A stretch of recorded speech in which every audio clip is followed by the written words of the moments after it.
బ్రిటన్లో మరో breaking news చూస్తున్నాం. తెలంగాణ అసెంబ్లీ సమావేశాలు రేపటి నుండి ప్రారంభం కానున్నాయి. తెలంగాణ రాష్ట్రంలో ఎన్నికలకు ముందు జరుగుతున్న అసెంబ్లీ సమావేశాలు చివరివి కావడంతో ఈ సమావేశాలను అన్ని పార్టీలు ప్రతిష్టాత్మకంగా తీసుకుంటున్నాయి. ఎవరికి వారు వ్యూహాత్మకంగా ఒకరిపై ఒకరు మాటల దాడి చేయాలని నిర్ణయం తీసుకున్నాయి. ఇక తెలంగాణ రాష్ట్రంలో వరద పరిస్థితులను ప్రజలకు పూర్తిగా సహకారం అందించలేకపోయినా ప్రభుత్వ తీరును ఎండగట్టాలని బీజేపీ భావిస్తుంది.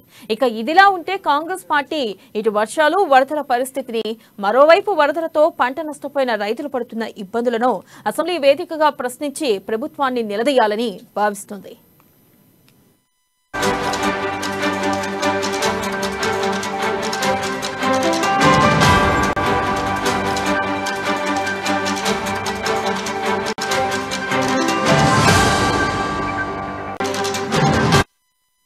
బ్రేకింగ్ న్యూస్ చూస్తున్నాం. తెలంగాణ అసెంబ్లీ సమావేశాలు రేపటి నుండి ప్రారంభం కానున్నాయి. తెలంగాణ రాష్ట్రంలో ఎన్నికలకు ముందు జరుగుతున్న అసెంబ్లీ సమావేశాలు చివరివి కావడంతో ఈ సమావేశాలను అన్ని పార్టీలు ప్రతిష్టాత్మకంగా తీసుకుంటున్నాయి. దీనిపై మరింత సమాచారాన్ని మా ప్రతినిధి రాజు అందిస్తారు.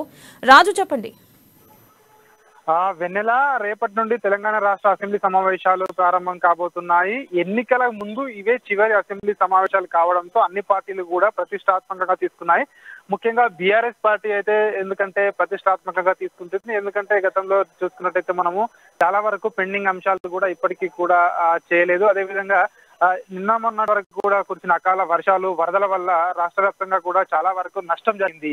సో ఈ నేపథ్యంలోనే ప్రతిపక్షాలు కూడా ఇప్పటికే అస్త్రశస్త్రాలు సిద్ధం చేసుకున్నాయి. ఎక్కడికెక్కడ అధికార పార్టీని ప్రశ్నలతో ఉక్కిరి బిక్కిరి చేయాలని చెప్పి సో ఇటు బీజేపీ కానివచ్చు, అటు కాంగ్రెస్ పార్టీ కానివచ్చు, ఇప్పటికే ప్రశ్నలతో సమాయమై రెడీగా ఉన్నాయని తెలుస్తా ఉంది. ఈ నేపథ్యంలోనే వాళ్ళందరికీ కూడా ధీటుగా ఏ విధంగా సమాధానం చెప్పాలి అని చెప్పి కూడా ఇటు బీఆర్ఎస్ పార్టీ కూడా ఇప్పటికే సో వాళ్ళు కూడా ఒక వ్యూహాత్మకంగా ముందుకు వెళ్లాలని చెప్పి నిర్ణయించిన సంగతి తెలిసిందే. మొన్న నిర్ణయించినటువంటి సీఎం కేసీఆర్ అధ్యక్షతను నిర్వహించినటువంటి కేబినెట్ సమావేశంలో కూడా ఇదే అంశాన్ని కూడా చర్చకు సో వచ్చినట్టుగా కూడా వాళ్ళు చెప్తా ఉన్నారు. ఎందుకంటే ఇప్పుడు ఎన్నికలు దగ్గర పడుతుండటంతో ఖచ్చితంగా ప్రజల్లోకి వెళ్లాలంటే ఇప్పుడు ప్రభుత్వాన్ని ఇరుకున పెట్టాలని చెప్పి ఖచ్చితంగా ప్రతిపక్షాలు భావిస్తా ఉన్నాయి. అదేవిధంగా ఏదైతే పెండింగ్ సమస్యలు ఉన్నాయో, ఏదైతే అధికార పార్టీ గతంలో హామీ ఇచ్చిందో, నిరుద్యోగ భృతి కానివ్వండి, రైతు రుణమాఫీ కానివ్వండి, సో ఇంకా ఖాళీ స్థలంలో ఇల్లు కట్టుకోవడానికి 3 లక్షలు అయితే గృహలక్ష్మి పథకం కింద ఇలాంటి పథకాలు ఏవైతే ఉన్నాయో సో ఆ పథకాలన్నింటి గురించి ఖచ్చితంగా రాష్ట్ర ప్రభుత్వాన్ని, అధికార పార్టీని ప్రతిపక్షాలు అయితే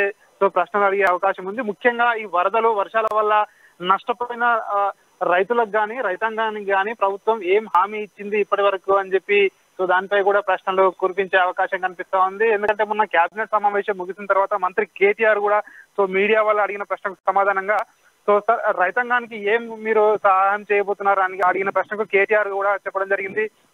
వర్షాలు కూడా ఇంకా కురిసే అవకాశం ఉంది, ఇంకా మొత్తం తగ్గలేదు కదా సో అని చెప్పారు. అంటే దాన్ని బట్టి ప్రభుత్వం వైఖరి అక్కడ స్పష్టమవుతుంది. ఏంటంటే రైతాంగానికి ఇప్పుడు సాయం చేసే సో ఉద్దేశం అయితే ఏమీ లేదు అని చెప్పి కూడా సో చాలా మంది విశ్లేషిస్తా ఉన్నారు. ఎందుకంటే ఇప్పటికీ వాళ్ళకు ఎవరైతే నష్టపోయారో వాళ్ళకు సహాయం చేయాల్సింది పోగా సో ఇంకా వర్షాలు కురుస్తాయి కదా, అంటే వర్షాల కోసం ఎదురు చూస్తున్నారా అన్న చందంగా కూడా చాలా మంది ప్రశ్నిస్తా ఉన్నారు.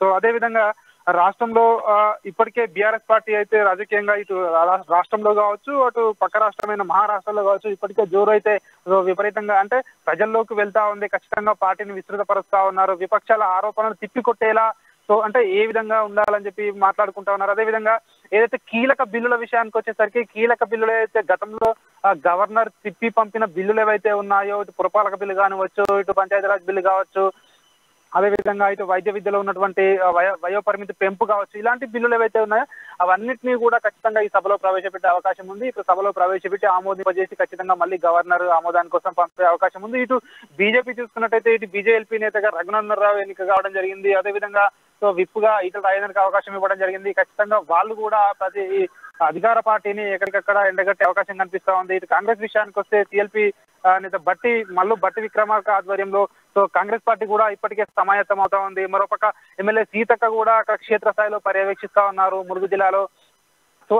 సో వీళ్ళందరూ కూడా ఖచ్చితంగా ప్రభుత్వాన్ని ఇరుకున పెట్టే విధంగా అయితే ప్రశ్నలు సో అడిగే అవకాశం ఉంది. ఖచ్చితంగా ప్రజలందరినీ ఆదుకోవాలి అని చెప్పి ఖచ్చితంగా డిమాండ్ చేసే అవకాశం అయితే కనిపిస్తా ఉంది. ప్రస్తుత ప్రభుత్వానికైతే ఈ మంత్రివర్గ సమావేశం జరిగిన తర్వాత ఏదైతే అసెంబ్లీ సమావేశంలో ఇవే చివరి కానున్నాయి. అయితే మొత్తానికి చూస్తున్నట్టయితే ఈ వరదలపై ముఖ్యంగా చర్చ జరిగే అవకాశం, దానిపై పట్టుబట్టే అవకాశం అయితే కనిపిస్తా ఉంది.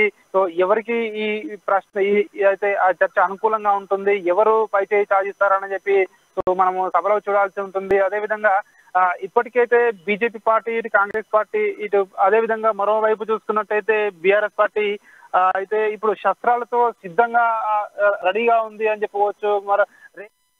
Right Raju, thank you.